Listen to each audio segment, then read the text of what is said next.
두 번의 세계대전이 일어나기 전까지 세계사에서 가장 대규모로 벌어진 그리고 가장 고강도로 벌어진 전쟁이 있습니다. 유럽에서 수천 년 동안 이어져 오던 신분제가 깨어지고 전 유럽에 자유주의를 심어주게 됩니다.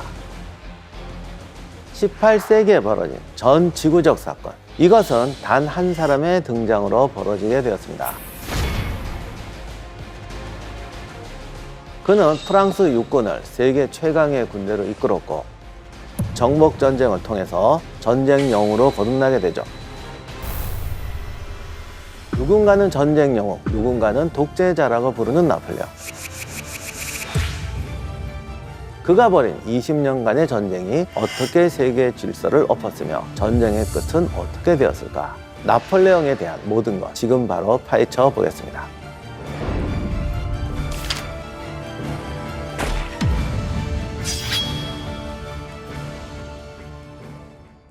안녕하세요. 세상의 모든 전쟁사를 읽어드리는 전쟁사 읽어드립니다의 역사학자 임용환입니다. 나폴레옹은 35세에 프랑스 황제의 자리에 올랐고 40세에 전 유럽을 장악했습니다. 나폴레옹은 어떻게 해서 이런 사람이 됐느냐? 나폴레옹의 출생에는 몇 가지 비밀이 있습니다. 첫 번째는 1년만 먼저 태어났어도 이탈리아 사람이 될 뻔했죠. 아마 이탈리아 사람이 됐으면 우리가 아는 나폴레옹은 없었을 겁니다. 나폴레옹은 코르시카 출신인데요. 코르시카 섬은 원래 이탈리아 제노바 공국의 속령이었습니다. 코르시카 사람들은 제노바 지배에서 벗어나고자 오랫동안 독립투쟁을 했는데 나폴레옹이 태어나기 직전인 1755년에 코르시카에서 커다란 봉기가 일어납니다. 이때 지도자가 파울리라는 사람인데 그는 코르시카 섬을 대부분을 차지하고 코르시카 공화국을 선포합니다. 그때 제노바는 몰락의 길을 걷고 있었기 때문에 아이고 귀찮다 그래서 진압하는 대신에 프랑스에다 팔아버립니다. 이렇게 되니까 프랑스가 코르시카를 침공하게 되죠. 파울리는 군대를 이끌고 프랑스와 싸웠는데 결국 패배하게 되고 영국으로 망명합니다. 이때 나폴레옹의 아버지는 파울리의 비서로 있었습니다. 그러는 중에 나폴레옹을 잉태해서 출산하게 되죠. 그래도 나폴레옹은 전쟁 속에서 태어났다라고 말합니다.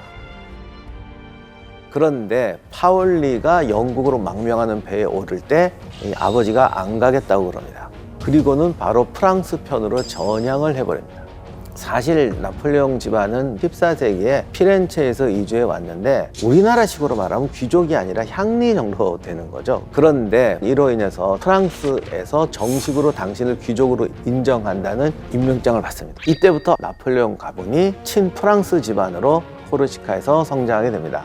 아무튼 나폴레옹 집안은 대대로 법률가 가문이어서 아버지 역시 변호사로 활동을 했습니다. 어머니는 전통적으로 군인 집안이었는데 어머니가 사실 굉장히 엄했어요. 나폴레옹은 어머니를 많이 닮았다고들 얘기를 합니다. 나폴레옹의 성장 과정에서 굉장히 중요한 것이 학창 시절입니다. 1778년 12월에 나폴레옹은 프랑스 유학을 떠납니다. 그래서 1779년 5월에 브리엥의 군사학교에 입학합니다. 그런데 사실 이 브리엥 군사학교라고 하지만 군사교육은 거의 안 받았어요. 대부분 귀족 자제들이 군장교가 되기 때문에 군인대를 지휘하는 데는 일반적인 리더십, 교양 이런 게 있으면 된다 그래서 군사학교가 실제로는 일반 학교와 별 다르지 않았습니다. 그런데 사실은 당시의 군사기술은 요즘 우리가 아는 사관학교를 나오고 전문적인 군사기술을 익혀야만 군대를 지휘할 수 있는 수준으로 바뀌어가고 있었어요. 그러니까 군대는 바뀌어가고 있는데 관념과 교육 시스템은 느리게 변하고 있었던 거죠. 사실은 이것이 프랑스 혁명이 발발하고 유럽 전쟁이 발발했을 때 귀족 장교들이 무수히 도태되고 무능해지는 결정적인 요인 중에 하나입니다. 아무튼 이런 상황에서 나폴레옹이 군사학교에 입학하게 됩니다. 나폴레옹이 코르시카에서 귀족이라지만 프랑스 본토 귀족들이 보면 뭐랄까요, 그냥 재산이라든가 노는 규모가 달라요. 그러다 보니까 예를 들면 같이 밥 먹으러 가자 그러는데 나폴레옹은 돈이 없어서 그 자리에 어울릴 수가 없는 거죠. 그리고 이탈리아도 아니고 코르시카 사투리 이탈리아를 썼기 때문에 이것 때문에 평생 놀림을 많이 받았어요. 그런데 정말 그런 걸로 삐뚤어졌으면 나폴레옹이 못됐겠죠. 학창 시절에 유명한 예가 있습니다. 어느 날 겨울이 되니까 눈이 내렸습니다. 군사학교잖아요. 선생님이 운동장에 내놓고 편을 나눠서 눈싸움 시합을 붙였습니다. 이때 나폴레옹 편이 몰리게 됐어요. 그러자 갑자기 나폴레옹이 탁 나오더니 내가 지휘하겠다. 절반은 눈덩이를 만들고 절반은 던져라. 적을 공격할 때는 2명, 3명이 한 팀이 돼서 1명을 공격해라. 분업, 집중, 기동 이런 원리를 이용해서 눈싸움을 승리로 거두었다. 저도 어릴 때 이 얘기 듣고 감동받아서 눈싸움 할 때마다 전략 짜려고 엄청 노력했는데 근데 사실 이 이야기도 신빙성이 좀 낮다고는 그래요. 근데 솔직히 여러분 이건 좀 짚고 넘어가야 되는데 나폴레옹이 워낙 관심을 많이 받아서 나폴레옹에 대한 기록을 남긴 사람이 1,500명이 넘는답니다. 그중에는 적도 있고 추종자도 있고 잠깐 스쳐갔던 사람도 있고 뭐 정부도 있고 별별 사람 다 있는데 그 사람들의 일화가 또 맞다고도 볼 수도 없는 거예요. 그래서 나폴레옹의 일화는 만들어낸 것도 되게 많습니다. 그렇게 되니까 그냥 옛날 이야기 듣듯이 이야기는 좀 가는 게 좋을 것 같습니다. 근데 중요한 거는 나폴레옹이 어릴 때부터 강한 야심과 성취욕, 자의식을 가지고 있었던 것은 확실합니다. 나폴레옹의 학업 성적이 또 이게 재밌는데 선생님이 쓴 평가서를 보면 수학은 우등생이다. 이건 굉장히 나중에도 중요합니다. 역사와 지리는 보통이다. 음악, 댄스, 사교 이런 거는 다 못했다. 근데 이제 그 다음이 재밌어요. 굉장히 순정적이고 온화하다.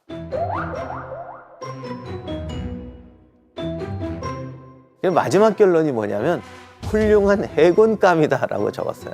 이게 이제 모든 전기학자들의 미스터리인데 나폴레옹은 전쟁할 때 해군은 정말 꽝이었습니다. 해군 때문에 망했는데 이 위대한 육군 지휘관을 왜 해군이라고 그랬을까?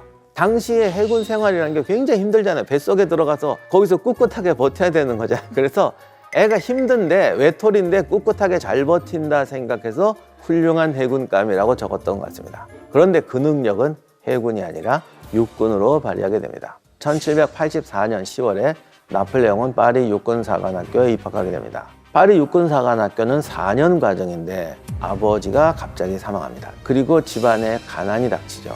아버지의 죽음이 나폴레옹을 뭔가 바꿨던 것 같아요. 돈이 없잖아요. 여기서 나폴레옹이 각성하고 공부에 몰입하게 됩니다. 그래서 단 11개월 만에 조기 졸업을 하게 됩니다. 나폴레옹이 이렇게 열심히 했던 거는 아버지가 돌아가셔서 생계가 끊어진 정도가 아니라 아버지가 정부에게 생전에 큰 빚을 졌습니다. 그리고 자기가 어쨌든 둘째 아들이지만 큰아들이나 마찬가지이기 때문에 가장이 돼서 빨리 생계를 책임져야 됐어요. 그러니 빨리 장교인관을 받아서 월급을 받아서 가족을 부양해야 된다. 그래서 나폴레옹은 장교가 되는 중에도 가장 힘든 포병장교 임용시험을 준비합니다. 합격자 겨우 8명인데 그중에 42등으로 합격했어요. 성적이 낮지 않냐? 다른 사람들은 3년, 4년 공부하고 붙은 거고 1년 과정 마치고 붙은 거기 때문에 절대 낮은 성적이 아닙니다. 나폴레옹이 그럼 왜 포병을 지원하느냐? 귀족들은 낙하산으로 가요. 귀족들은 어디를 제일 선호하느냐? 기병을 제일 선호합니다. 말 타고 폼 잡을 수 있잖아요. 군복도 달랐어요. 여러분이 영화에서 보시는 단추 많이 달리고 여기 레이스 막 달린 거. 이 뜻이 뭐겠어요? 관리하기 힘들어요, 옷이. 그러니까 옷값도 많이 들고 단추 채워줄 사람이 있어야 되고 단추 떨어지면 달아줄 사람이 있어야 되고 근데 포병이나 공병은 몸으로 일해야 되지 않습니까? 귀족들이 가장 가기 싫어하는 게 포병하고 공병입니다. 왜? 흙더미에서 망치질하고 대포 밀어야 되니까. 그런데 당시에 전쟁을 뒤엎는 가장 강력한 화력이 포병이에요. 그러면 포병 장교에 임용되기 위한 가장 중요한 요건은 뭘까? 물리학과 수학이죠. 이게 쏘려면 탄도학 계산하고 이런 거 해야 되잖아요. 그러니까 돈 없고 실력 있는 애들이 포병으로 몰렸던 겁니다. 그런데 나폴레옹은 수학 정말 잘했거든요. 자기가 수학을 이 정도로 잘한다고 자랑한 글이 있는데 제가 원래 수포자잖아요. 그래서 들어도 무슨 말인지 모르겠더라고요. 하여간 수학 잘했어요. 그리고 굉장히 우등생 실력이었고 포병학교 가서도 성적이 굉장히 좋았습니다. 1785년 9월 나폴레옹은 16살의 나이에 소위로 임관됩니다. 자, 이때부터 나폴레옹의 군인 생활이 시작되는데 안타깝게도 이 시절에 나폴레옹은 장교로서의 어떤 역할이나 뭐 이런 게 전혀 없습니다. 적은 월급으로 가족을 생계를 책임져야 했기 때문에 나폴레옹은 급여 대부분을 가족에게 보냅니다. 그래서 본인은 경제적으로 상당히 어렵게 살았고 하도 비실비실하게 살아서 자기가 하던 단골 식당 아주머니가 커피는 공짜로 줬다고. 이때부터 굉장히 책을 많이 읽었는데 그냥 많이 읽는 정도가 아니라 노트로 정리하고 논문도 쓰고 자신의 지적 훈련을 시작을 합니다. 나폴레옹은 독서광이라는 별명이 있을 정도로 어린 시절부터 책을 많이 읽었다고 합니다. 52년을 살아가는 동안 무려 8,000여 권의 책을 읽었다고 하고 포화 속에서 5만 권의 책을 싣고 다니면서 마리에서까지 책을 읽었다는 이야기가 있습니다. 무명의 포병 장교였던 나폴레옹, 그가 어떻게 프랑스 황제의 자리에 오를 수 있었을까요? 프랑스 역사를 새로 쓰게 만든, 사실은 세계사를 새로 쓰게 만든 어마어마한 사건이 벌어졌기 때문입니다. 바로 프랑스 대혁명이죠. 그러면 프랑스 대혁명과 나폴레옹의 관계는 어떻게 되는 것일까? 프랑스 대혁명이라는 격변 속으로 들어가 보도록 하겠습니다. 이 그림은 프랑스 혁명의 원인을 묘사한 유명한 그림입니다. 늙고 가난한 농부가 자기보다 훨씬 기름지고 뻔뻔해 보이는 성직자와 귀족을 비틀거리며 업고 가고 있습니다. 당시 프랑스 전체 인구 중에서 귀족은 1.3%인 35만 명에 불과했습니다. 이 사람들이 프랑스 토지의 25%를 소유합니다. 성직자는 전체 인구의 0.5%인 12만인데 토지의 10%를 교회가 소유했습니다. 여기서 벌써 이제 많은 느낌이 오시죠?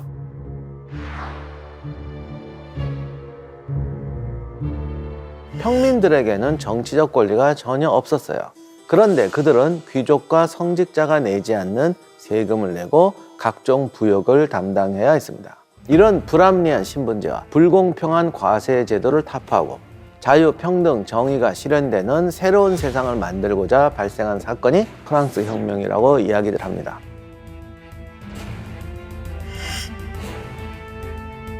여기에 프랑스가 두 가지 큰 실수를 한다. 첫째, 미국 독립전쟁에 참전하게 된다.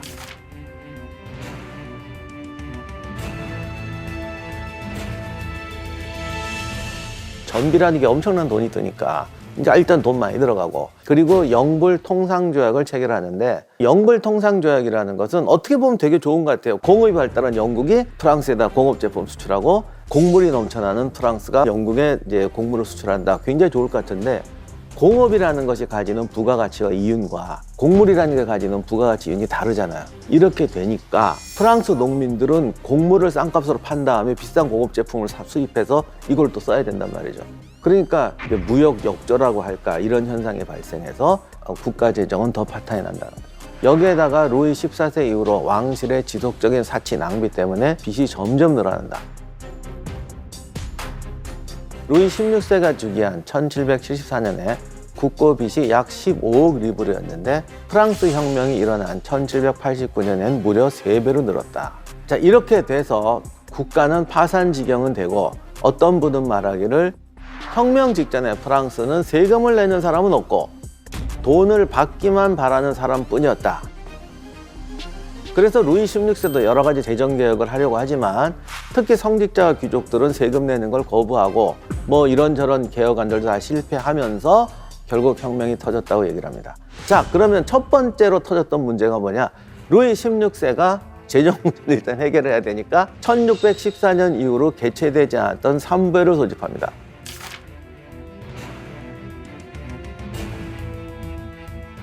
의회는 표결로 해야 되는데 제3신분이 훨씬 수가 많아요.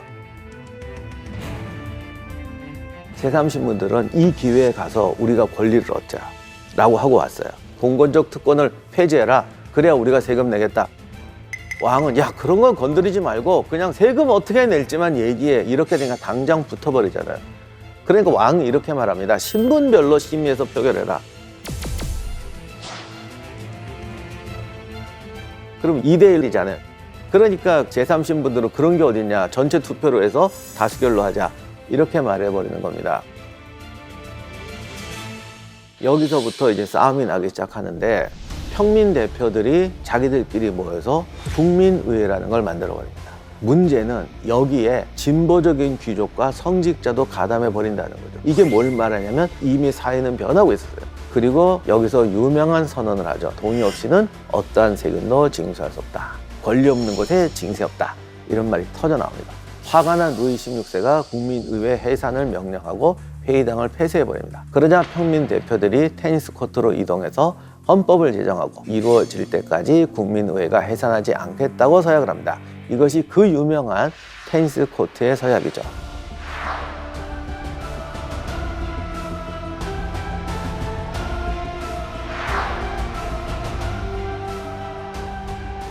그러자 루이 16세는 군대를 동원해서 이걸 해산시키려고 합니다.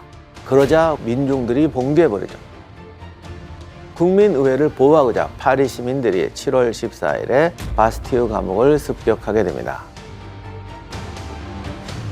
왜 하필 바스티유를 공격했냐 그러는데 베르사유로 가면 되잖아. 저도 어릴 땐 이유를 몰랐는데 베르사유가 파리에서 한참 떨어져 있습니다. 기차 타고 지금도 한참 가야 돼요. 그러니 베르사유까지 가긴 힘드니까 다른 곳을 공격해야 되는데 바스티유는 원래 요새였다가 감옥이 됐던 곳인데 주로 정치범 수용소였어요. 그러다 보니 독재 정권, 중세 권위의 상징 이런 게 돼버린 거죠. 근데 이제 아이러니한 거는 당시 바스티유는 정부에서도 이제 감옥으로 안 쓰려고 폐쇄 중이어가지고 정치범은 하나도 없었고 죄수도 7명밖에 없었어요. 근데 지금처럼 인터넷이 있는 시대가 아니잖아. 저 성벽 안에 누가 있는지 알게 뭐야. 수비대도 별로 형편없었기 때문에 바스티유는 함락되고 이것이 혁명의 상징으로 자리 잡게 됩니다. 바스티유 습격 소식을 들은 루이 16세는 정말 깜짝 놀라죠.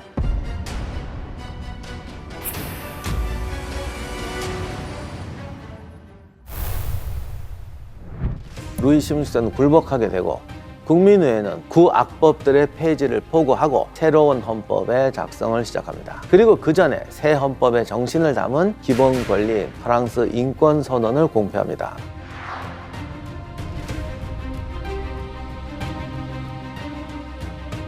그런데 여기가 성공하자 아무도 몰랐던 일이 벌어지게 됩니다. 삼부회라는 게 귀족 성직자 제3신분인데 이 제3신분이 뭐냐는 건 당시에 솔직히 아는 사람 아무도 없었어요. 그런데 여기다 인권선언을 하고 모든 사람의 이해를 보존하고 자유와 평등을 이야기하고 기존의 악법을 제거한다고 얘기를 했습니다. 그랬더니 이 제3신분이라는 덩어리 속에 있던 사람들이 순식간에 자신의 계급적 존재를 알게 되는 겁니다. 갑자기 민중이 자신을 자각하면서 엄청난 이해관계가 터져나오게 돼요. 어떤 역사학자는 이런 말을 했더라고요. 민중이 자신이 가진 힘을 최초로 깨달았다. 그런데 그것을 통제하던 질서는 없어지고 그 힘을 어떻게 행사할지도 몰라요. 이처럼 자기 이해관계가 달라지니까 자기가 원하는 걸 실현하는 방에서도 방법이 달라지게 돼요. 10월 5일에 파리 군정이 베르사유 궁까지 행진하죠.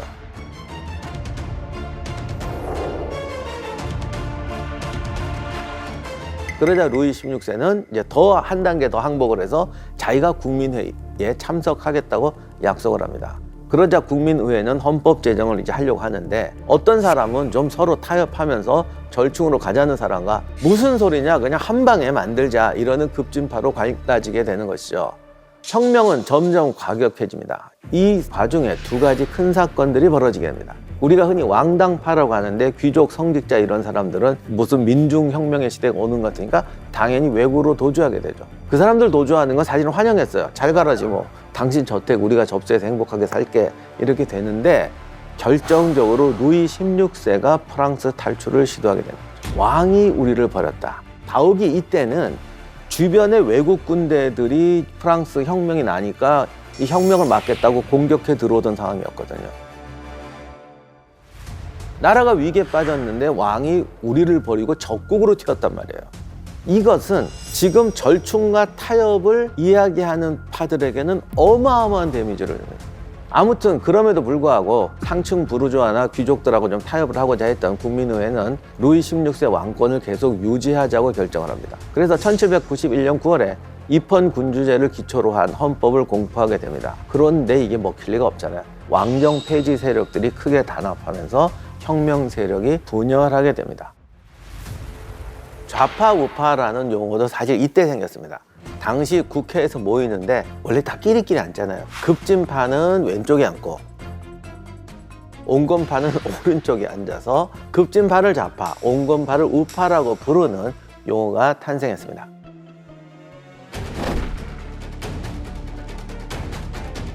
급진파는 점점 힘을 얻으면서 루이 16세가 있던 퀼르리 궁을 습격해서 스위스 수비대를 학살합니다.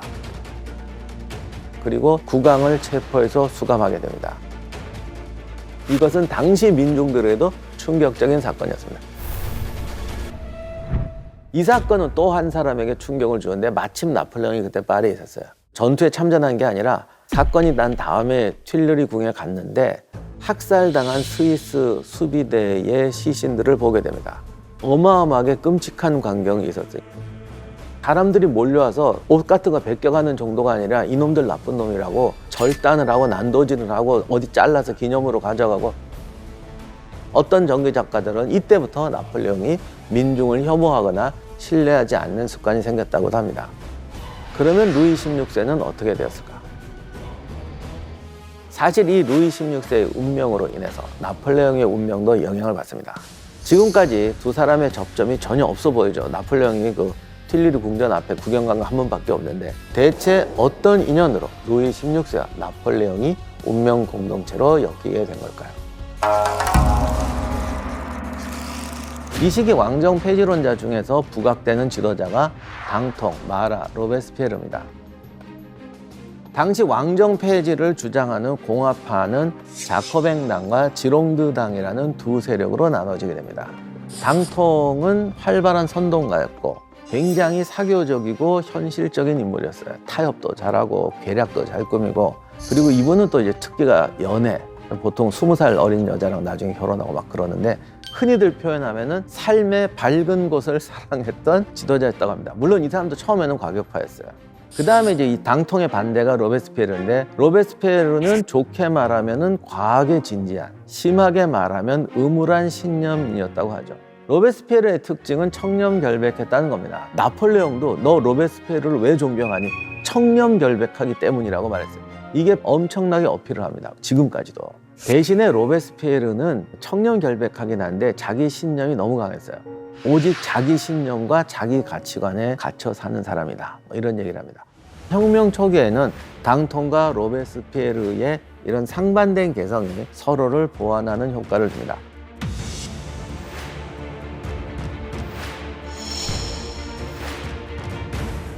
공화정이 성립하자 루이 16세를 어떻게 할 것인가에 대해서 논의가 팽팽하게 맞습니다. 로베스피에르와 마라, 생지스트는 국왕 처형을 주장합니다.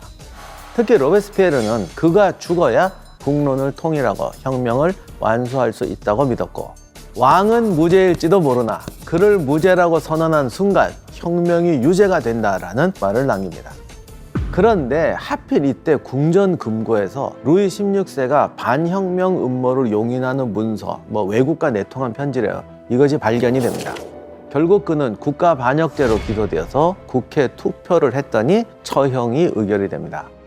무죄가 334표, 유죄가 387표였습니다. 1월 21일 루이 16세는 콩코드 광장에서 단두대로 처형됩니다.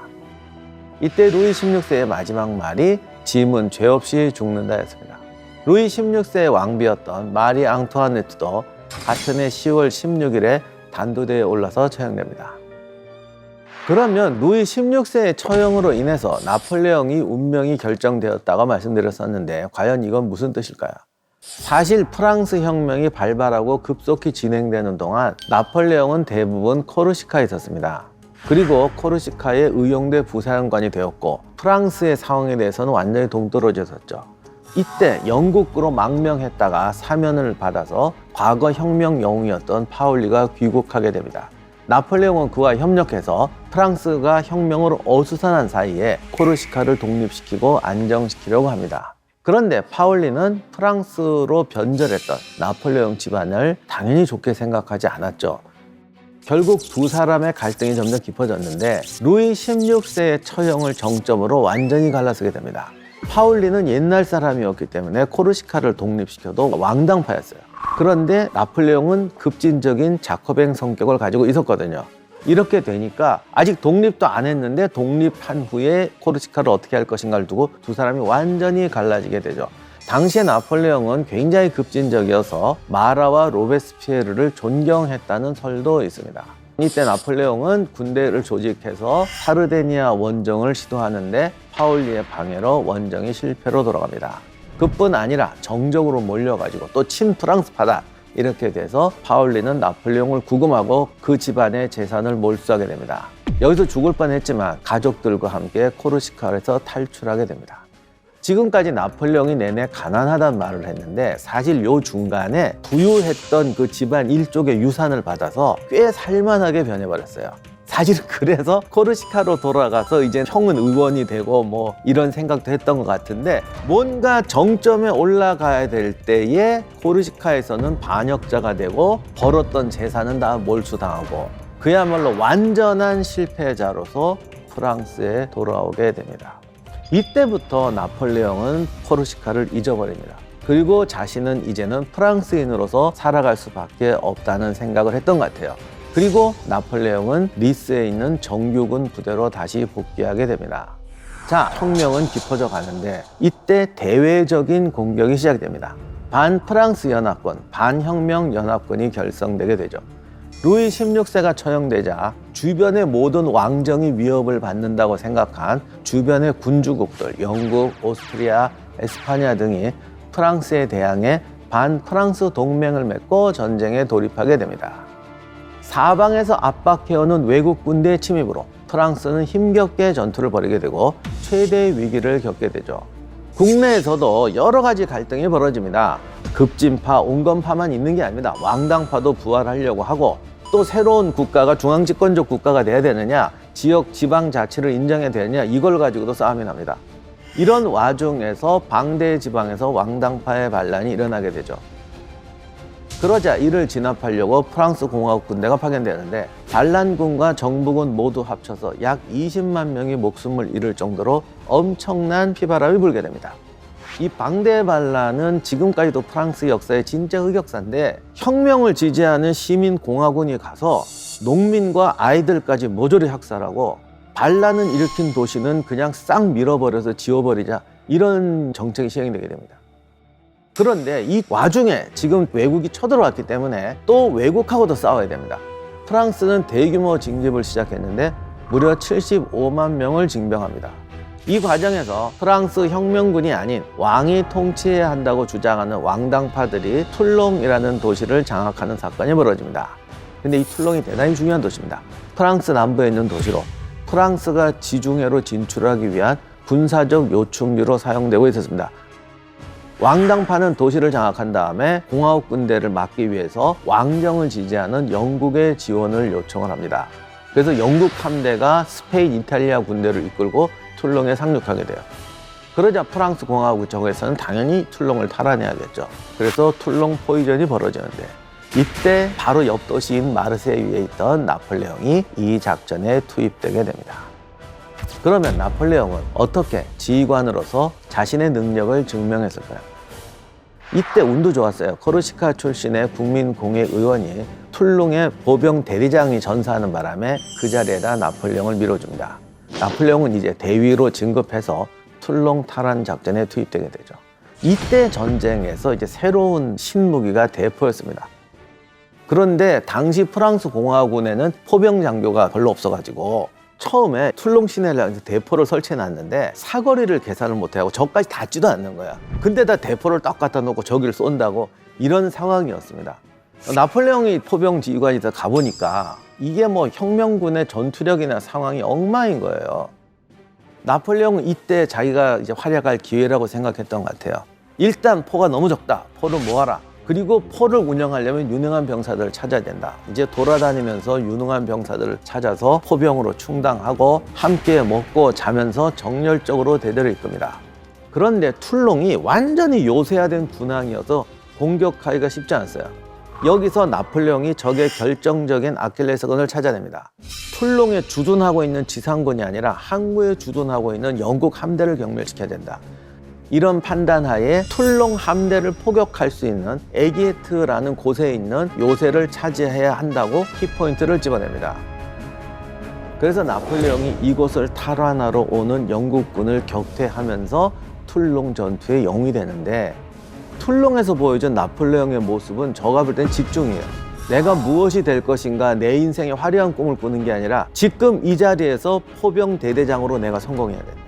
제 생각에는 이때 인생의 비결을 찾은 것 같아요. 저희가 나폴레옹이 집중 포격을 실시했다라고 그러는데 그거 쉽지 않아? 근데 당시에 군 지휘 체제라든가 보급이라든가 이런 게 산지다방에 흩어져 있었습니다.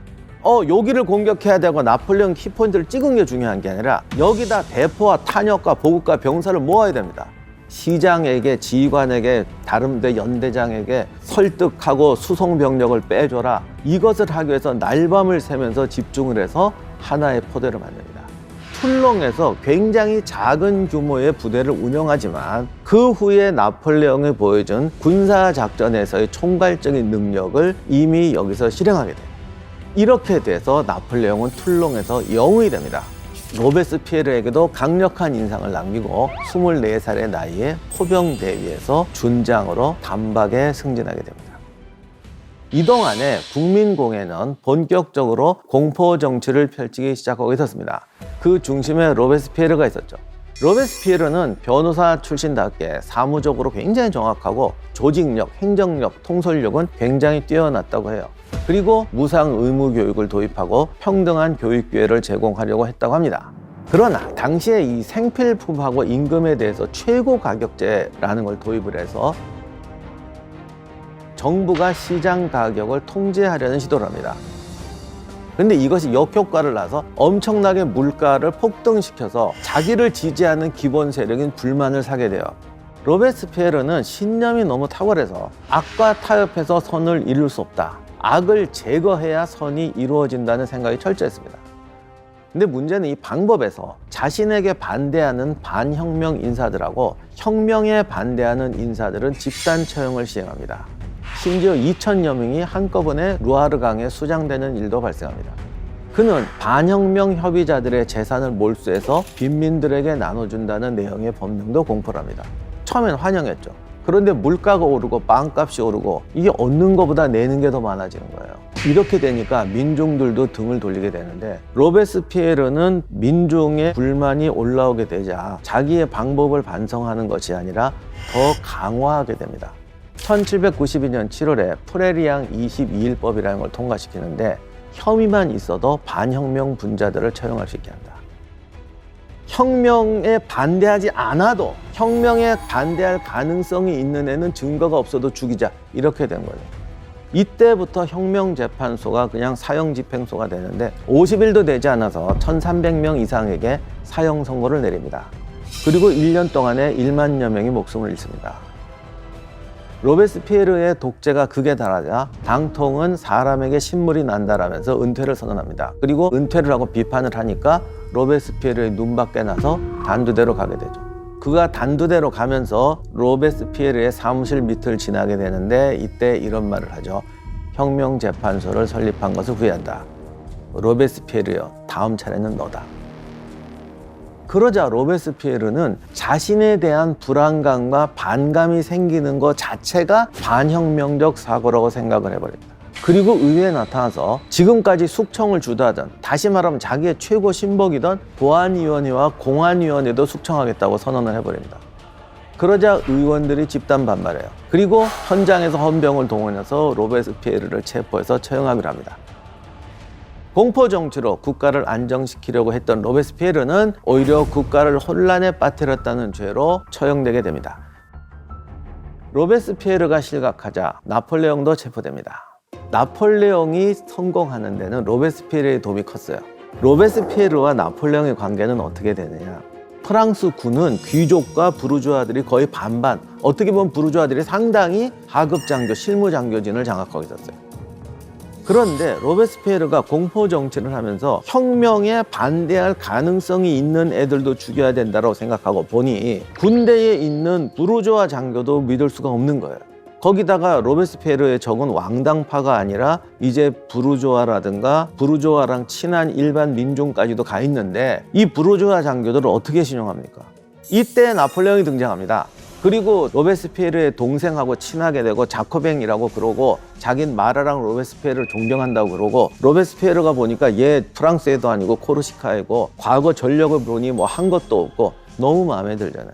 드디어 나타난 거죠. 그러니까 단숨에 준장으로 진급하게 됐던 겁니다. 이래서 잘 나가서 나폴레옹은 신나게 나가고 있었는데 갑자기 로베스피에르가 몰락해버립니다. 이제 나폴레옹의 위기가 닥쳐요. 그런데 진짜 머리 좋아요. 로베스피에르가 실각했다는 소식을 듣자마자 일기에 이런 글을 적습니다. 나는 그가 청렴하다는 말을 듣고 경외했다. 하지만 이렇게 독재를 할 줄은 몰랐다. 내 형제라도 독재를 도모했으면 처단했을 것이다. 귀신같이 이런 말을 써놓고 체포가 됩니다. 그리고 너 로베스피에르 파지? 난 아니라고. 그래서 모든 문서를 샅샅이 뒤지고 일기를 검사했는데 이 말이 결정적이 됐는지는 모르겠지만 아무튼 이런 문장도 걔들이 받겠죠. 그리고 당시 국민공회는 가능하면 로베스피에르 이제 반대가 돼갖고 안 죽이려고 그랬거든요. 그래서 나폴레옹이 석방됩니다. 다만 그럼에도 불구하고 아직은 저는 못 믿겠다 그래서 보직을 주질 않습니다. 이렇게 돼서 나폴레옹이 성장하면서 다시 한번 약간의 위기에 빠지게 됩니다. 자, 그러면 로베스피에르는 왜 이렇게 쉽게 몰락했느냐? 정치사를 보면 로베스피에르의 체포와 몰락만큼 이해되지 않는 상황도 없어요. 왜냐하면 갑작스럽게 공화정이 생겼고 아직 경험하지 못한 신세계는 최고의 지식인이라는 사람들도 얼마나 단순하고 편견과 욕망에 좌우되며 어디까지 잔혹해질 수 있는지를 보여주고 있습니다. 로베스피에르에 대해서는 지금도 평가가 극단으로 갈리는데 그를 존경하는 사람이든 비난하는 사람이든 이 평가가 제일 정확한 것 같아요. 그는 자신이 정의롭고 청렴결백하기 때문에 잘못된 판단을 내릴 염려가 없다고 생각했다. 그는 계란 하나 삶을 줄 모르면서 세상 모든 문제를 정화하는 확실한 방법을 안다고 생각했고 자신의 생각에 조그만 회의도 없었다. 제가 솔직히 말하면 로베스피에르가 너무 극단적으로 가긴 갔어요. 무상교육을 한다고 그랬지만은 사실 그게 민중을 올바른 교육을 기회를 제공하려고 그게 만든 게 아니고 자기가 보니까 반대하는 애들이 많아진다는 거죠. 그래서 학생을 부모하고 격리시키려고 합니다. 이미 부모들은 오염된 세상에 살아서 오염된 사람들이에요.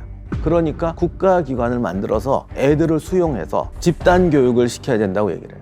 이런 생각은 인류 역사가 생겨서부터 지금까지도 끝없이 반복되는 거기 때문에 그것이 꼭 잘못됐다 없어져야 된다고는 말할 수는 없는데 이런 생각들이 다수에게 받아들여지긴 힘든 상황이었다. 그리고 공포 정치를 겪으면서 로베스피에르를 지지했던 파리의 시민들도 공포 정치에 극렬한 혐오감을 가지게 된다. 실제로 이 로베스피에르 이후에 선거를 해봤더니 왕당파가 대규모 집권할 정도로 실제로 민심 이반이 크게 일어나게 됩니다. 자, 이렇게 해서 로베스피에르의 죽음으로 혁명 주도권이 부르주아 계층, 지롱드 당의 온건파들에게 가게 됩니다. 그리고 총재 정부가 등장하게 되죠. 총재 정부는 정치, 경제, 사회 측면에서 프랑스를 새롭게 만들어야겠다라고 다양한 시도를 하지만 그러니까 농민들은 무조건 곡물값 올려라. 도시 노동자들은 곡물값 내려라. 이런 것들이 그냥 원색적으로 충돌하는 시대였습니다. 그러다 보니 뭐 어떤 정책을 내도 공격을 받고 물가는 급격하게 치솟으면서 혁명정부가 만들었던 화폐 가치는 제로로까지 떨어집니다. 이렇게 경제사학이 최악으로 향합니다. 이유는 간단합니다. 아무도 당시 사회를 제대로 이해하고 경영할 줄 몰랐다는 거죠. 결국 사람들이 느끼는 건 혁명은 혼란과 폭력을 가져오더라 라는 것만 느끼게 되는 상황이 벌어지게 됩니다. 여기서 나폴레옹은 두 가지 깨달음을 얻었던 것 같아요. 새 체제가 필요하다. 이제 국민들은 자기 이해관계가 100% 반영되지 않는다고 하더라도 일단 사회가 안정되는 것을 원할 것이다. 두 번째, 지금 대외 전쟁이 시작되고 있다. 대외 전쟁에서 승리하는 것은 국민들에게 정치적 영웅으로 떠오를 수 있을 뿐만이 아니라 다른 나라를 정복함으로써 경제적인 이득까지도 가져올 수 있다. 이 두 가지를 달성하는 사람은 나라의 영웅이 될 것이고 새로운 체제의 정치적 지도자로서 군사력과 정치력을 가져올 수 있을 것이다.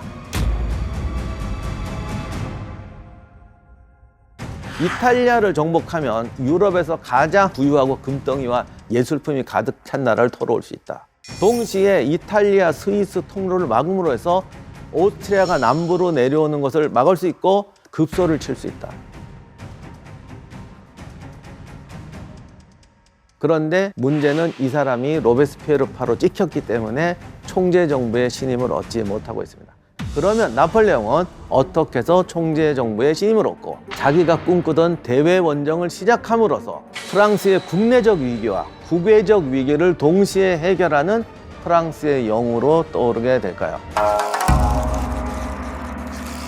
놀림받던 촌뜨기 시골 청년에서 이름만으로 프랑스를 열광시키고 주변 유럽 국가들을 벌벌 떨게 했던 강력한 슈퍼스타가 있습니다. 떠오르는 전쟁 영웅 나폴레옹이죠. 프랑스 혁명 이후 프랑스를 반도대의 공포에서 벗어나게 해준 나폴레옹은 다시 한번 프랑스를 위기에서 건질 기회를 얻습니다. 바로 이탈리아 원정길.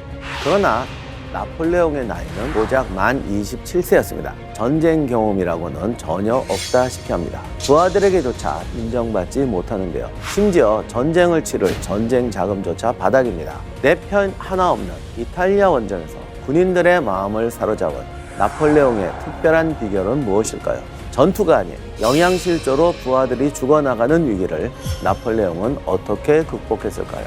이탈리아 원정에서 나폴레옹이 보여준 전투 천재의 모습, 지금 바로 읽어드리도록 하겠습니다.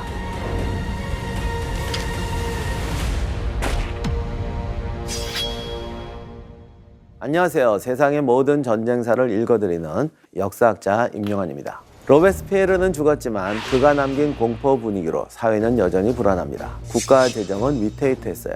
여기에 오스트리아, 스페인, 독일, 영국 등이 동시에 프랑스를 공격하고 있어서 안으로는 혼란스럽고 바깥은 위기인 시대, 프랑스가 위기에서 벗어날 수 있는 유일한 방법은 바로 전쟁이었습니다.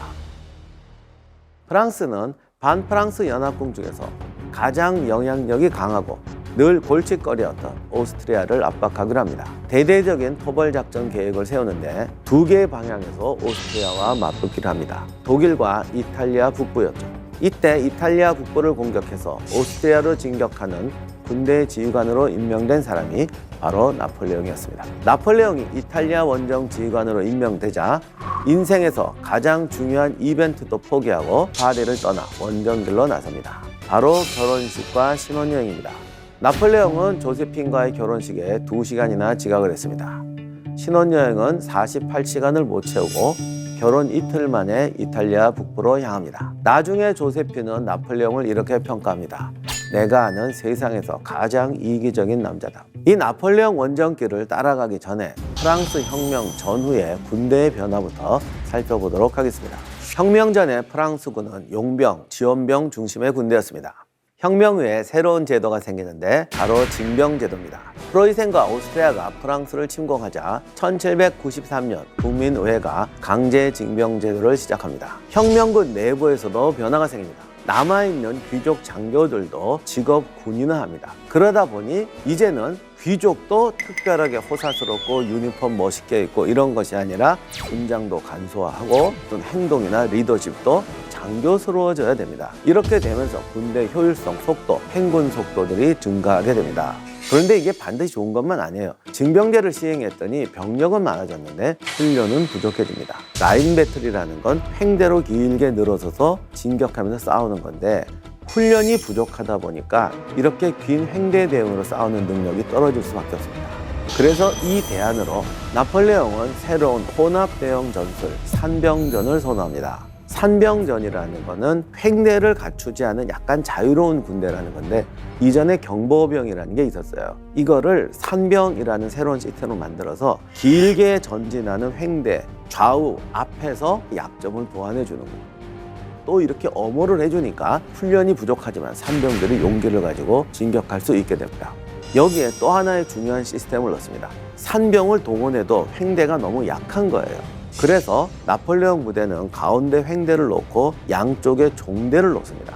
횡대와 횡대가 이렇게 부딪히는 게 아니라 양쪽에 있는 종대가 칼날처럼 파고 들어가서 적의 횡대를 뚫어버리는 겁니다. 그리고 이 종대의 돌격 능력, 이거를 강하게 하기 위해서 주먹 부분에는 고참병들을 두고 뒤쪽에는 신병들을 배치합니다. 잘 되는 군대는 고참들이 앞장서서 싸우는 군대입니다. 안 되는 군대는 신병을 내보내서 죽이고 고참이 뒤에 가는 군대죠. 나폴레옹은 주먹 부위에 고참병들을 배치해서 격파하는 식의 종대 대응을 만들어냈습니다. 이렇게 해서 최고의 전략가로서 인정을 받게 됩니다. 그러면 나폴레옹의 전략을 좀 더 디테일하게 살펴보도록 하겠습니다. 첫째, 철저한 사전 조사입니다. 나폴레옹은 임명받은 시기부터 며칠 동안 전쟁부에서 제공할 수 있는 모든 이탈리아 관련 서적과 지도책을 요구합니다. 또 이탈리아 전장에서 싸웠던 지휘관들의 전기를 읽고 분석합니다. 심지어 경험이 많은 장군에게 수많은 질문을 던졌는데 기본적인 사항도 모르는 듯한 질문이 있어서 부하들의 비웃음을 사기도 했습니다. 그런데 무능한 사람일수록 정보를 그냥 얻어먹으려고 해요. 능력 있는 사람은 정보를 가지고 와서 분석을 해서 가치 있는 정보로 만들 수 있는 정보를 달라고 합니다. 나폴레옹의 비결 두 번째는 병사들을 위해서라면 수단과 방법을 가리지 않는 태도입니다.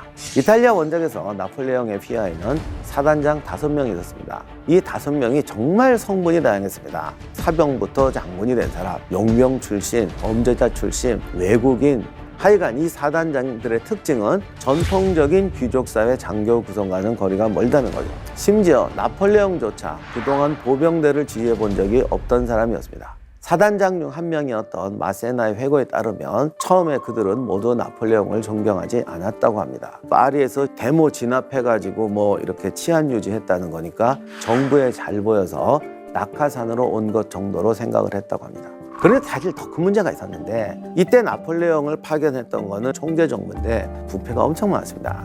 그러니까 다 새 나가니까 이탈리아 원정군한테 오는 돈이 없는 거예요. 그래서 나폴레옹에 주어진 원정 예산이 고작 4만 프랑이었는데 이게 나폴레옹 연봉보다도 적었습니다. 이탈리아 북경까지 도착하기도 전에 니스에 도착했을 때 벌써 병력이 거의 움직일 수 있는 상황이 아니었다고 합니다. 날은 추운데 군복도 안 와가지고 요즘 말로 하면 러닝 셔츠만 입고 있질 않나. 석 달 동안 고기는 구경도 못했고 빵은 굶어서 죽을 것 같으면 어쩌다 한 번씩 오고 수레를 끄는 말이 영양실조로 죽어나가서 노새를 징발해서 대포를 끄는 그런 상황이었고 이 군대가 가장 중요한 게 워커인데 사병들이 전부 아예 신발이 없거나 남학신을 신은 병사들도 있었고 이러다 보니 영양실조로 죽으면 죽은 사람한테서 다 벗겨서 자기가 입었고 봉급도 몇 달이나 연체되었습니다. 이렇게 열악하니까 전염병까지 돌아서 20일 동안에 제21여단에서만 600명 이상이 사망했다고 합니다. 이런 상태에 나폴레옹이 부임을 했습니다. 나폴레옹은 먼저 병참 장교를 다그칩니다. 그래서 병참부를 새로 조직해라. 이건 두 가지 의미가 있습니다. 기존의 병참부에서 쇄신하는 방법도 있고 병사들이 이제 부정부패가 없어졌으니까 우리한테 제대로 오겠구나 기대를 하게 만듭니다. 그런데 그거 부정부패 해결했다고 해도 문제가 사실 해결이 안 돼요. 그러니까 잠시 재워놓고 통제정부에다 열심히 편지를 보내서 지원을 받습니다. 당장 신발 5천 컬레가 옵니다. 그리고 군자금도 옵니다. 이렇게 되니까 병사들이 이제 장교들 말에 복종하기 시작합니다. 요 틈에 나폴레옹은 돌아다니면서 군대를 정비합니다. 군대 용어 중에 디테일에 강해야 된다는 말이 있습니다. 북두드린, 옛날 전쟁하면 이거 두드린 애들 있잖아. 앞에다 배치하는 게 좋겠니? 뒤에다 배치하는 게 좋겠니? 굶고 힘들어 죽겠는 애들은 그런 거 아무 생각 안 해요. 그냥 가요. 그런데 갑자기 와서 얘는 여기다가 배치한다. 수리탄은 여기에 차는 게 좋겠냐? 여기에 차는 게 좋겠냐? 이런 식으로 다다다닥 디테일을 명령하면 내가 군인이다. 이제 내 앞에 전쟁이 있다. 나의 사고의 중심을 전투에 맞추자. 이런 식으로 또릿또릿해지는 거죠. 자, 이제 진짜 전쟁으로 들어가서 세 번째 비결, 교과서대로 정석대로입니다. 나폴레옹은 오스트리아군을 동쪽으로 밀어붙이고 체바 요새라는 곳으로 진격합니다. 이때 오스트리아군은 오스트리아 정규군과 이탈리아 피에몬테 지역의 연합군이었는데 나폴레옹은 피에몬테 군이 전투 의지가 약할 것이라는 걸 판단해서 먼저 피에몬테를 격파하면 피에몬테 군 전체가 떨어져 나갈 것이다 라고 생각합니다. 그래서 4만 명의 프랑스 병력과 6만 명의 오스트리아 피에몬테 연합군이 대결하게 되는데 이 지역이 알프스 산악지대입니다. 나폴레옹은 피에르 드 브루세의 산악전의 원리라는 책, 그리고 1745년에 피에몬테와 맞설 때 세운 군사작전을 참고해서 그 교과서의 정석을 그대로 따릅니다. 그리고 롬바르디아를 공격해 오스트리아군과 산악전을 치릅니다. 산이라는 것은 늘 방어에 유리한 곳입니다. 그러다 보니까 수비에 치중하게 되죠. 그런데 산악전이라고 무조건 방어에 유리하지 않습니다. 산악의 험한 지대에 배치하다 보면 수비대도 여기저기로 단절되게 되고 부대와 부대 사이의 이동은 힘듭니다.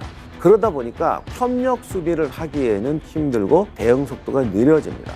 그런데 수비대는 산악지형이 수비에 유리하다는 장점 때문에 군대는 수동적이 되고 대담함과 적극성을 상실하게 됩니다. 더욱이 오스트리아군 같은 귀족 군대는 원래 신분제적으로 경직되고 상명하복식의 질서 이런 것에 익숙되어 있습니다. 이렇게 되니까 더더욱이 자기가 좋은 자리에서 꼼짝 않고 지키면 이긴다라고 생각하게 됩니다. 나폴레옹 보병들은 이전 보병들과 기동력이라든가 진격 의지 이런 것이 남달랐습니다. 그리고 보급, 행정체제 역시 남달랐죠. 이러한 장점이 실제 전투에서 어떻게 구현되느냐? 자, 네 번째, 단번에 적의 취약한 지점을 찌른다. 총사령관이 된 나폴레옹에게 첫 승리를 가져다 준 전투가 몬테노테 전투입니다. 전쟁은 돌발 상황의 영속이죠. 멍청할 것 같았던 오스트리아 군대가 나폴레옹이 예상했던 것보다 5일이나 먼저 움직여서 프랑스군을 공격합니다. 그런데 이렇게 예기치 않은 적의 움직임이 왔을 때 나폴레옹은 당황하지 않고 단 48시간 내에 국면을 전환시킵니다. 나폴레옹은 오스트리아군이 전선을 지나치게 확장했다는 것을 발견합니다. 그래서 이 약점을 놓치지 않고 사보나에서 북쪽쪽으로 약 19km나 떨어진 몬테노테를 공격해서 적군의 발을 묶습니다. 그리고 당시 날씨가 안 좋아서 폭우가 내리고 있어요. 산악지방에서.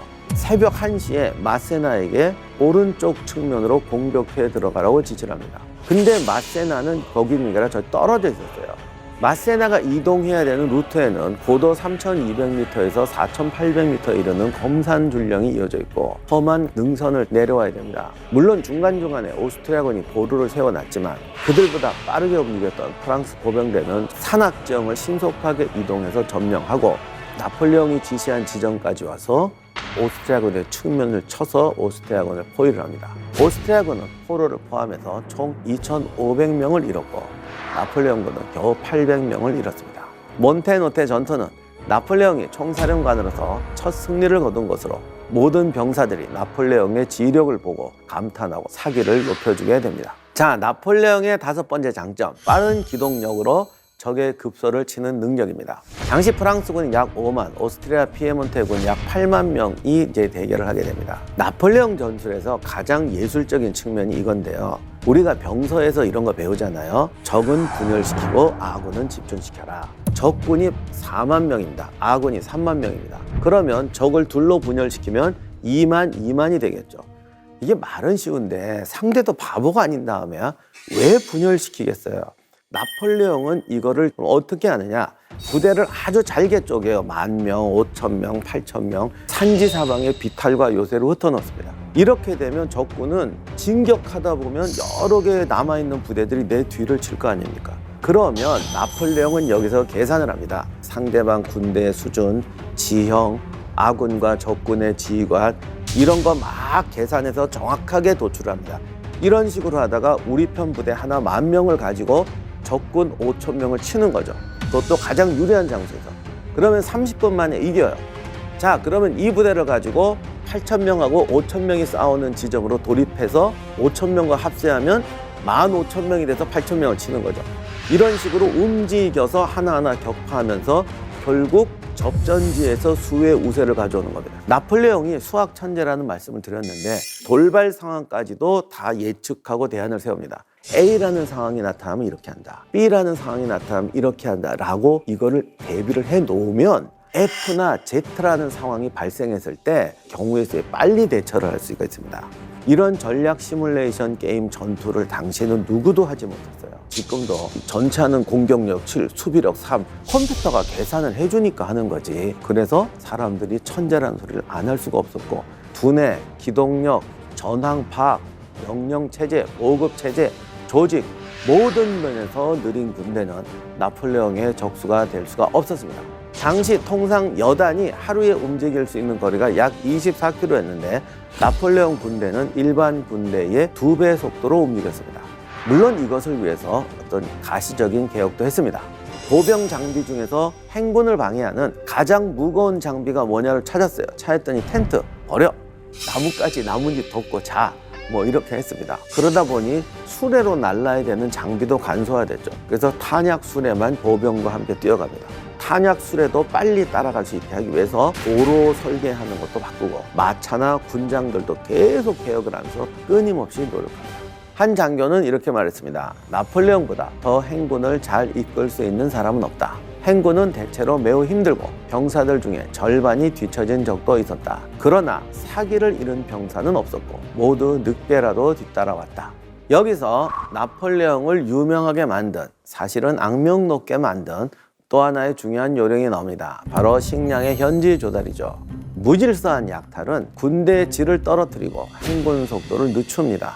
나폴레옹 휘하의 한 지휘관은 만약 나폴레옹 병력이 군 행정부가 휴대용 식량으로 빵과 고기를 배급해 줄 때까지 기다렸다가는 굶어 죽었을 것이라고 말한 적도 있습니다. 이것이 나폴레옹의 전략에서 칭찬할 건 아니지만 나폴레옹 전략의 핵심 요소입니다. 또 점령지와 항복한 도시와 지역에서 막대한 기부금을 얻어냈습니다.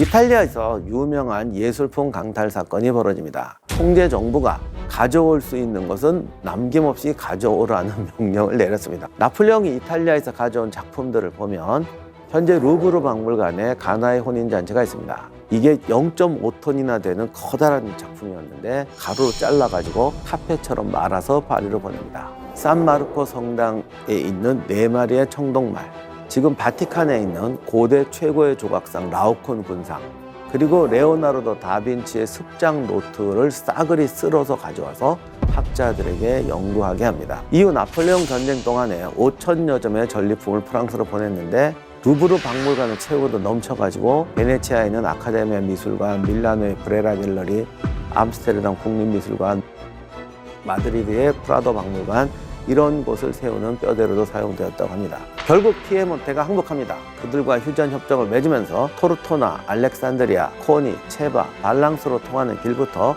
코니와 스트라강, 그리고 타나로강과 포강 사이의 영토까지가 모두 프랑스 손에 넘어갑니다. 나폴레옹의 성공 비결 마지막, 병사들의 애국심을 자극하는 연설입니다. 나폴레옹은 전쟁터에서의 연설을 두고 말하기를 사람을 움직이게 하는 유일한 방법은 그들의 영혼의 말을 거는 것이다 라고 합니다. 나폴레옹을 신화로 만든 첫 번째 전투가 로디 전투입니다. 5월 10일 밀라노로 후퇴하는 오스트리아군을 추격하던 나폴레옹은 로디에 있는 아다 강에서 난관에 봉착합니다. 이 강에 폭 9m, 길이 180m의 나무 다리가 놓여져 있었습니다. 그리고 건너편에는 오스트리아군 3개 대대가 대포 14문을 설치해서 다리를 엄호하고 있었습니다. 그리고 대대 8개와 14개의 기병 중대를 예비로 두어서 총 9,500명의 병력으로 180m의 다리를 방어하고 있었죠. 나폴레옹은 1차로 공격해 보았지만 당연히 대실패합니다. 그러자 나폴레옹은 대포 30문을 준비시켜서 적 포대를 때려서 가능한 한 로디 다리에서 멀어지게 만듭니다. 그리고 기병 2,000명을 남북으로 내보내서 다리 없이 건널 수 있는 강의 여우를 찾게 합니다. 이때 나폴레옹은 병사들에게 열변을 토하며 멋있는 연설을 합니다. 그래서 척탄병 중대가 선봉에 서겠다고 자원을 합니다. 자살이나 다름없는 임무였지만 장군들도 감동을 받아서 란과 마세나가 직접 다리로 돌격하게 됩니다. 물론 돌격하던 병사들 거의가 죽어 쓰러졌습니다만 거의 끝에까지 일부가 갑니다. 그러다 마지막 80m 정도 남겨놓고 더 이상 진격이 안 되니까 강으로 뛰어듭니다. 이때 나폴레옹은 병사를 추가로 투입했는데 마침 이때 여우를 찾아서 건넜던 기병들이 돌격해 들어오기 시작합니다. 그러자 오스트리아 군대는 무너졌어요. 나폴레옹 군대는 로디 다리를 건너서 적진을 점령하게 됩니다. 이렇게 돼서 로디 전투는 나폴레옹을 신화로 만듭니다. 나폴레옹 자신도 이상한 소리를 합니다.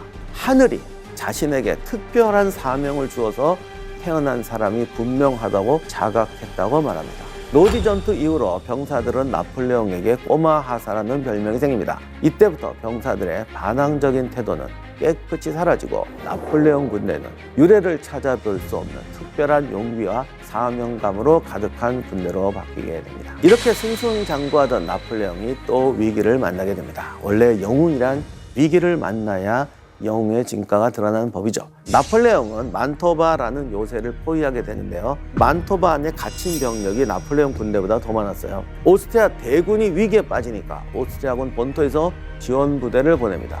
아직 점령당하지 않은 중남부의 이탈리아 도시 공화국이 오스트리아가 아무리 봐도 세 보이니까 그쪽 편에 붙어서 반나폴레옹 전선을 형성합니다. 이 사태에 고무되어서 나폴레옹이 점령했던 도시에서는 반란이 일어납니다. 나폴레옹의 5만 병력으로는 감당하기 힘든 상황이었죠. 나폴레옹도 처음 겪는 상황이었지만 반란이나 시위는 가혹하게 진압합니다.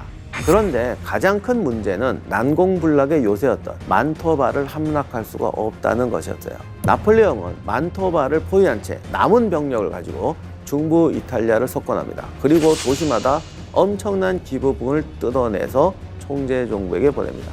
당시 오스트리아군은 중군, 좌군, 우군으로 나뉘어서 남하하고 있었습니다. 나폴레옹은 지금까지 닦아온 기동방어 전술로 대응합니다. 소수 병력을 보내서 자군과 우군을 상대해서 버티면서 시간을 끌게 합니다. 그리고 부대를 더 잘게 쪼개서 현란한 기동으로 이 전투의 주도권을 잃지를 않습니다. 나폴레옹은 로나토 전투와 카스틸리온의 전투에서 연이어 승리하게 되는데 그 비결이 사각방진 체제라는 것이었습니다.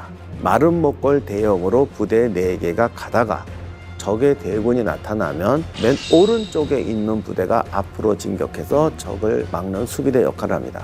이 우익이 최대한 버티는 동안에 전위, 자위, 후위가 이 전투 상황을 봐서 적의 약한 곳을 치게 되는 거예요. 마치 거대한 항공모함에 여러 대의 구축함이 여러 방향에서 돌진하는 형태였습니다. 그러면 마른 목골 대형이 원래 그동안 왜 실행이 되지 않았느냐? 대포가 등장하게 되니까 기병의 역할이 제한이 됩니다. 원래는 보병이 우직하게 밀고 측면에서 돌고 뒤로 돌아오는 건 기병이 해줘야 되는데 대포가 등장하니까 기병이 그런 역할을 할 수가 없게 됩니다. 그런데 보병은 이렇게 긴 횡대, 선형 대형으로 움직이니까 상황에 따른 기동이 쉽지가 않습니다. 그리고 이 선형 대형은 붕괴되기가 쉽고 한번 붕괴되면 수습과 정비가 어렵습니다. 더 큰 문제는 한 사람의 지휘관이 이런 거대한 선형 대형을 총괄할 수가 없다는 거죠. 당시에는 연락병을 보내서 명령을 전달하는 방식인데 작전을 변경하거나 응용하기가 쉽지가 않습니다. 그러다 보니까 무조건 병력을 밀집시키고 직선으로 움직이는 전투가 유행했던 것입니다. 오스트리아군은 이렇게 싸웠던 거죠. 그런데 나폴레옹이 이 마른 목골 대형 전술로 들어오게 되니까 오스트리아 군대는 적이 여기서 나타났다 저기서 나타났다의 상황에 당황하게 되었고 결국 이렇게 되니까 오스트리아군 사령관 비룬전은 후퇴를 명령합니다. 승리한 나폴레옹은 이렇게 말하죠. 오스트리아군의 위협은 꿈결처럼 사라졌다. 하지만 아직까지도 만토바에는 16,000명의 병력이 요새에 갇혀 있었습니다. 그런데 이 애매한 상황이 또 나폴레옹에게 유리하게 전개됩니다. 오스트리아군은 이들을 구하기 위해서 또 병력을 내보내고 집요한 시도를 합니다. 하지만 실패하게 되고 나폴레옹은 나폴레옹대로 만토바를 함락하지 못합니다. 11월에 오스트리아군이 다시 한번 인질 구출 작전을 시도하는데 이때 오스트리아군은 요제프 알빈치라는 장군이 인솔하고 오게 됩니다. 이제 만만치 않았어요. 나폴레옹도 이렇게 말했습니다. 이 알빈치는 내가 만난 장군 중에서 최고의 장군이었다라고 했습니다. 여기에 독일로 진군했던 프랑스군이 카를 대공의 오스트리아군에게 대패하고 맙니다. 그러자 카를 대공의 부대가 이탈리아 전선으로 합세하려는 움직임을 보입니다. 이렇게 되면 나폴레옹이라도 도저히 감당할 수가 없죠. 심지어 나폴레옹의 본대도 패배합니다. 그러자 나폴레옹은 다시 병력을 모아서 알빈치를 습격하기로 결정합니다. 이렇게 맞붙은 전투가 리볼리 전투입니다. 나폴레옹은 이 전투에서 2,200명을 잃었고 1,000명 이상의 포로를 잡힙니다. 오스트리아군은 사상자가 4,000명, 포로가 8,000명, 대포 8문과 군기 11개를 빼앗깁니다. 결국 알빈치는 후퇴하면서 나폴레옹은 가장 강력한 적을 무찌르게 됩니다. 만토바에서 포위되어 있는 동안 오스트리아군 16,300명, 더 많은 수의 민간인이 질병과 굶주림으로 죽었습니다. 심지어 쥐와 개를 잡아먹으면서 연명했다고 합니다. 만토바가 항복하자 로마와 이탈리아 중부를 지배하고 있던 교황도 굴욕적인 강화 조약을 맺습니다. 나폴레옹은 교황에게서 기부금을 받아내는데 지금까지 이탈리아 정복지에서 뺏은 기부금이 4천만 프랑이었다는데 교황한테서만 받아낸 기부금이 3천만 프랑이었습니다. 이탈리아 정복을 거의 완수했다고 생각한 나폴레옹은 3월에 총재 정부가 보낸 3개 사단의 증원병을 거느리고 8만의 병력으로 오스트리아로 진군합니다. 나폴레옹군이 빈에서 약 100km 떨어진 레오벤까지 도달하자 놀란 오스트리아군은 레오벤 조약과 campo formio 조약을 체결합니다. 이 조약으로 대부분의 오스트리아 영토가 프랑스의 손에 넘어갑니다. 이때 할양된 영토가 오스트리아형 네덜란드, 오늘날의 벨기에입니다. 1797년 12월에 나폴레옹은 개선 장군이 되어서 파리로 귀환합니다. 이탈리아 원정 동안 나폴레옹은 점령지에서 수많은 배상금을 걷어서 총재 정부의 재정적 어려움을 해결해 줍니다. 돈을 보내는 대가로 나폴레옹은 이탈리아에서 본국의 훈령을 무시하고 즉석에서 일들을 처리하게 됩니다. 살살 자기의 권력을 키워가게 되는 거죠. 나폴레옹으로 인해서 권력의 위기를 느낀 총재 정부는 그를 견제하기 위해서 뜻밖의 결정을 내립니다. 바로 다시 한번 원정을 떠나게 한 것인데요. 목적지는 바로 이집트였습니다. 총재 정부는 전쟁 영웅이었던 나폴레옹에게서 위기를 느끼고 최대한 멀리 승리 가능성이 낮은 곳, 이런 곳으로 보내버리고 싶어 합니다. 당시 프랑스의 최고 라이벌은 영국인데 영국에게 가장 중요한 식민지는 인도입니다. 그런데 인도를 가기 전에 꼭 거쳐야 하는 경유지가 이집트였습니다. 이것을 점령해서 영국의 위협을 제거하거나 또는 영국을 위협하려고 했던 것이죠. 나폴레옹도 총재 정부의 의도를 파악하고 있었는데 이탈리아 원정 이후 별다른 성과가 없었기 때문에 오히려 이집트 원정이 자신의 정치적 입지를 높일 수 있는 기회라고 생각했던 것 같습니다. 이집트 원정의 문제는 이집트가 너무 넓은 지역이라는 겁니다. 그리고 이집트는 당시 오스만 제국의 속령입니다. 따라서 이집트를 침공하면 오스만과 척이 지게 되는데 이때까지 오스만 제국은 프랑스에게 상당히 우호적이었어요. 또 하나의 문제는 무적이었던 영국 해군입니다. 이런 난관에도 불구하고 나폴레옹이 이집트 원정을 강행한 이유는 영국을 꺾으려면 이집트와 인도를 떼어놓는 게 절대적이었고 이집트를 정복하고 오스만을 압박하면 무굴 왕국의 왕들이 프랑스와 동맹해서 영국에 저항할 것이라는 기대를 했다고 합니다. 그리고 나폴레옹은 이집트 원정을 자신의 멘토였던 알렉산드로스와 카이사르의 길로 가는 운명의 길로 받아들였던 것 같습니다. 이집트 원정에서 제일 골치 아픈 것 중에 하나가 나폴레옹의 두 얼굴입니다. 나폴레옹은 굉장히 현실적인 사람이죠. 수학 천재, 정치적이고 군사적으로 계산적이고 그의 현실 감각, 기획 판단력은 타의 추종을 불허했습니다. 그런데 동시에 굉장히 낭만적인 모습이 있어요. 그는 카이사르와 알렉산드로스를 정말 흉내를 많이 냈어요. 카이사르의 전교 중 가장 감동적인 것이 적에 대한 용서입니다. 심지어 자기를 죽이려고 했던 사람까지도 내가 포용하면 된다고 생각했죠. 나폴레옹이 정말 그래요. 그것이 나폴레옹의 몰락의 원인 중에 하나로 꼽히기도 하는데 무수한 배신자를 용서하고 아무리 배신을 해도 마치 언젠가는 내게 돌아오겠지라는 식으로 관용을 베풉니다. 그리고 일 처리를 할 때 보면 두뇌 회전이나 분석 능력이 한 세대 차이가 나는 CPU를 지닌 사람 같습니다. 그런데 조세핀에게 보낸 편지나 이런 걸 보면 이 냉철한 인간이 감정을 주체 못하는 10대의 모습으로 돌아갑니다. 이집트 원정에서 나폴레옹은 이 두 가지 모습을 완벽하게 보여줍니다. 이집트 원정군을 지휘하라는 총재 정부의 비밀 명령이 내려옵니다. 그런데 원정과 항해에 나서기까지 11주밖에 남지 않았습니다. 11주면 1개 사단을 전투 준비해서 내보내기도 힘듭니다. 그런데 나폴레옹은 단 11주 만에 원정 준비를 완료합니다. 병사 36,000명, 선박 300척, 수병 13,000명을 이끌고 갔는데 이것뿐만이 아니었어요. 알렉산드로스가 이집트, 페르시아, 인도로 원정을 떠날 때 박식한 사람과 철학자를 데리고 갔다는 기록이 있습니다. 이것을 알고 이집트 원정을 단순한 정복 전쟁이 아니라 문화적, 과학적 사건으로 삼고자 합니다. 지리학자, 식물학자, 화학자, 골동품 연구자, 사학자, 인쇄과, 동물학자, 화가, 음악가, 조각가, 건축가, 동양학자, 수학자, 경제학자, 토목기사, 열기구 조종사 총 167명의 종합학술 탐험대를 만들어서 동행합니다. 나폴레옹은 이집트로 가는 중에 섬나라였던 몰타를 먼저 점령하고 이집트로 향합니다. 이집트에 상륙하는 도시는 알렉산드로스 대왕이 세우고 카이사르가 상륙해서 이집트 정복 거점으로 삼았던 알렉산드리아였습니다. 프랑스 함대는 영국 해군의 추격을 피해서 1798년 7월 1일에 도착했고 다음날 아침에 알렉산드리아를 기습합니다. 나폴레옹은 아부키르만에 함대를 정박시킵니다. 적의 공격을 피하기 위해서 최대한 육지에 가깝게 내렸고 프랑스군은 이집트 지도자 무라드 베이와 이브라힘 베이와 두 번의 전투를 치르는데 가볍게 승리합니다. 그렇게 알렉산드리아를 점령하고 카이로로 향합니다. 알렉산드로에서 카이로까지는 지금은 고속도로가 놓여 있습니다. 천천히 가도 4시간이면 가는 거리인데 당시는 물도 없는 사막 행군이었습니다. 낮 내내 뜨거운 열을 받으며 행군을 이어갑니다. 갈증에 벌레에 뱀, 정갈, 모래바람 때문에 병사들이 고통을 받습니다. 특히 뜨거운 햇빛 때문에 눈꺼풀 안쪽으로 굳는 질환으로 200명이 시력을 잃었습니다. 사막에서 병사들의 사기는 바닥으로 떨어지고 반란 직전까지 갑니다.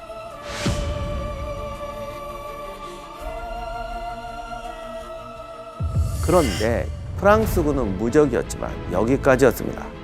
바다에서는 넬슨이 나일 해전에서 프랑스 주력 함대를 무참하게 격파합니다. 영국이 지중해 제해권을 완전히 장악하고 있었죠. 프랑스군은 구원병을 받기도 힘들고 보급품을 받기도 힘듭니다. 심지어는 나폴레옹과 주요 장군들의 편지마저 족족 노획되었는데 영국은 이 편지들을 모아서 출간하기까지 했습니다. 이런 상황을 타개하기 위해서 나폴레옹은 새로운 육상 보급로를 뚫어야 했죠. 결국 팔레스타인으로 진군하게 되는데요. 그러다 보니 오스만 제국과 정면으로 충돌하게 됩니다. 나폴레옹이 이집트 원정에서 겪은 고난은 이것뿐만이 아니었습니다. 프랑스군의 능력의 한계가 드러나자 프랑스군에 반대하는 저항운동이 거세게 일어납니다. 10월 20일 나폴레옹은 튀르크 군대가 자신을 공격하려고 시리아에 집결한다는 소식을 듣습니다. 바로 그날 밤 프랑스 지배에 항거하는 시위가 일어났고 카이로 전역에서 첨탑들이 울립니다. 다음날 아침까지 도시의 많은 지역에서 공개 시위가 발생합니다. 시위 중에 선박 여러 척이 나일강에 가라앉았습니다. 프랑스 병사 300여 명이 전사했는데 나폴레옹은 총재 정부의 전사자가 53명이라고 보고 있습니다. 나폴레옹이 죽었다는 소문이 퍼지자 반란은 더욱 가속화됩니다. 나폴레옹은 반란군을 공격해서 2,500명 이상을 죽이고 성체에서 더 많은 이들을 처형합니다. 나폴레옹은 자신의 지론, 초기 진압이라는 지론대로 무장 상태로 잡힌 사람은 모든 반란군을 참수하라고 명령합니다. 그리고 그 시신을 나일강에 던져서 둥둥 떠가게 합니다. 반란군의 머리는 자루에 담긴 채 노새 등에 실려서 카이로 중앙의 에즈베키아 광장에 버려집니다. 이집트 원정의 또 하나의 적은 보이지 않는 적, 전염병의 확산이었습니다. 팔레스타인을 정복하는 과정에서 야파를 함락한 직후에 프랑스군은 패스트에 감염됩니다. 야파 주민들을 강간하고 약탈하면서 패스트에 감염되었다고 보여집니다. 감염자 중에 92%가 사망합니다. 한 참전용사는 일기에 패스트에 걸린 병사들의 사타구니와 겨드랑이, 목에 순식간에 가래토시 생겼다. 24시간이 지나지 않아 몸과 치아가 검어졌고 이 무시무시한 병에 걸린 사람은 누구라도 엄청난 고열 때문에 죽었다라고 기록합니다. 나폴레옹은 떨어진 사기와 명성을 만회하기 위해서 야파의 야전병원을 방문합니다. 당당하게 패스트 환자와 만나는 장면을 종근화가 앙투안 장 그로의 그림으로 멋지게 묘사하죠. 하지만 사실은 이게 패스트였다는 건 철저하게 보안에 붙였고요. 팔레스타인 전선을 포기하고 이집트로 철군할 때 군의관에게 패스트 환자를 죽이라는 비밀 명령을 내립니다. 이집트로 돌아온 나폴레옹은 원정의 실패를 자인합니다. 해상 보급로가 영국 해군에게 차단되어서 지원병과 보급품을 제대로 보낼 수가 없었고요. 오스만은 오스만대로 포기하지 않고 집요하게 공격해 옵니다. 그러나 대중들에게는 이런 것이 보도가 나가지 않도록 철저하게 통제합니다. 나폴레옹의 두 얼굴. 이집트에서도 나폴레옹은 근대적인 법과 제도, 행정을 선물합니다. 동시에 엄청난 약탈을 자행하죠. 나폴레옹은 어디를 가든지 침략자였고 야전사령관이었어요. 그런데 나폴레옹에게는 또 하나의 문제점이 있었죠. 알렉산드로스나 카이사르가 정복했을 때는 전제주의 시대, 복종의 시대에 주인이 바뀐 것에 불과합니다. 그런데 나폴레옹은 삼색기를 두르고 나타났어요. 나는 너희들의 해방자이고 근대라는 새로운 선진 국가와 문화와 자유를 주기 위해서 나타났다고 말합니다.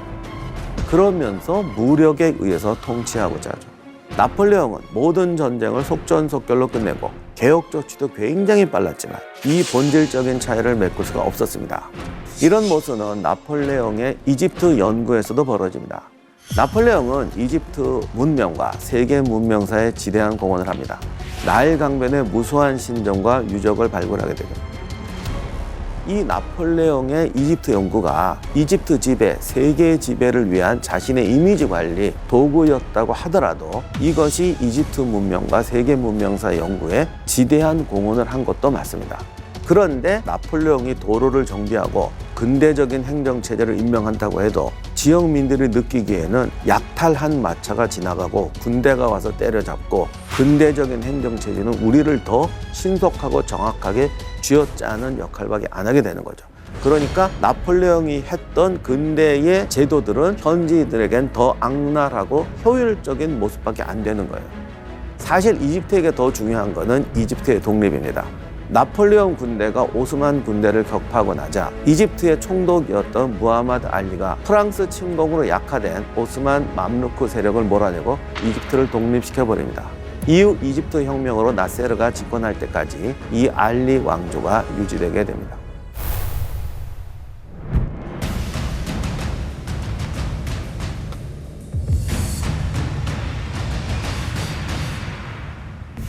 그러면 나폴레옹은 이집트 원정을 어떻게 평가했을까?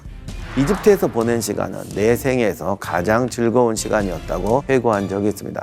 나폴레옹의 이집트 원정은 군사적으로는 실패했다고 해도 지상전에서 나폴레옹의 능력과 무한한 야심을 노출합니다.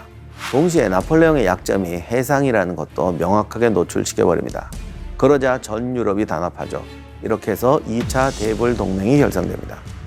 영국, 합스부르크, 이제 문제는 러시아와 오스만 제국까지 가세합니다. 여기에 포르투갈, 시칠리아 왕국이 프랑스의 적이 됩니다.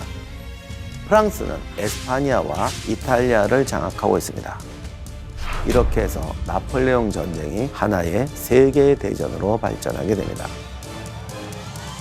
이 와중에 프랑스 본토에서는 정치 파벌 싸움이 격화됩니다. 총재 정부의 무능으로 인플레이션과 부정부패로 혼란을 겪고 있었죠. 그러자 총재 정부의 총재 중 한 명이었던 CAS가 헌법을 개정하려고 합니다. 그런데 헌법을 개정하려면 여러 가지 절차를 거쳐야 했고 9년 이상의 시간이 걸릴 것이었습니다. CAS는 쿠데타를 일으켜 이 시간을 단축하려고 합니다. 이때 CAS의 눈에 띈 인물이 나폴레옹이었습니다. CAS가 나폴레옹을 선택한 이유는 여러 가지가 있었는데 아직 자코뱅파와 민중의 세력은 거셌어요. 그리고 이 자코뱅파의 눈을 속이는 데는 나폴레옹이 저격이었죠. 왜? 이 아저씨가 원래 자코뱅파였고 귀족도 아니고 그런데 전투로 인해서 명성은 높고 내가 쟤를 도와주면 나의 충실한 군사 파트너가 되겠지라고 생각을 했습니다. 그런데 가장 큰 실수는 나폴레옹의 능력을 간과했어요. CAS는 젊고 경험이 적은 나폴레옹을 나이가 훨씬 많고 파란만장했던 자신이 충분히 통제할 수 있다고 생각했습니다. CAS는 원래 하급 사제였는데 프랑스 혁명 시작 때부터 지금까지 산전수전 다 겪으면서 온 사람이었어요. 그러니 나폴레옹쯤은 가볍게 이용할 수 있다고 생각했죠.